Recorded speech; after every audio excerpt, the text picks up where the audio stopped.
Bonjour toi, j'espère que tu vas bien. Aujourd'hui, nous allons aborder la notion du sens propre et du sens figuré. Par définition, le sens propre, c'est le sens premier du mot qu'on peut trouver dans le dictionnaire. Il est concret et réel. Pour ce qui est du sens figuré, il donne un sens plus abstrait et imagé à un mot. Il est donc en opposition au sens propre. Jusque-là, tout va bien? Voici quelques exemples qui te permettront de mieux comprendre.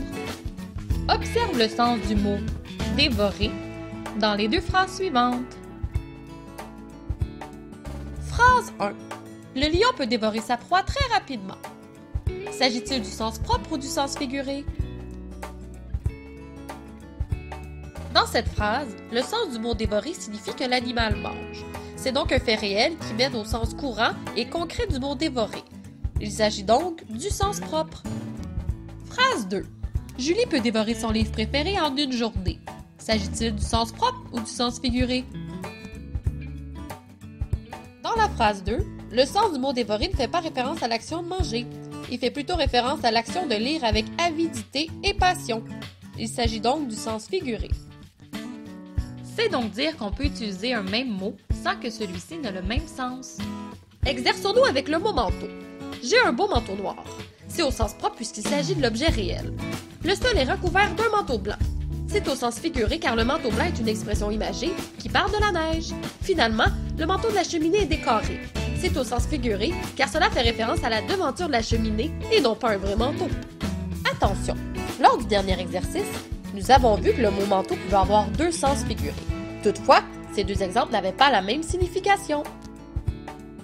Savais-tu que l'on peut retrouver le sens propre et le sens figuré dans plusieurs classes de mots ainsi que dans plusieurs expressions courantes? En voici quelques exemples.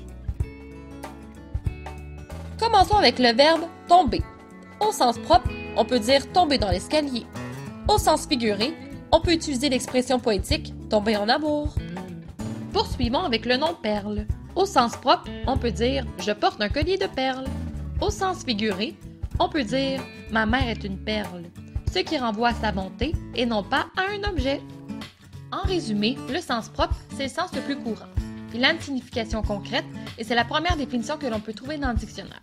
Pour ce qui est du sens figuré, il a un sens imagé et poétique, une signification qui est plus abstraite et il est représenté par le symbole figue dans le dictionnaire.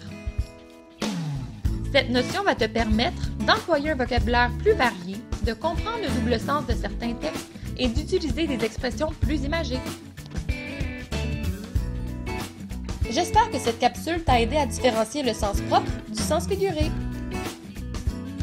Pour conclure, n'oublie pas que le dictionnaire est un bon outil pour t'aider à vérifier le sens des mots. J'espère que tu as compris la notion d'aujourd'hui. À la prochaine!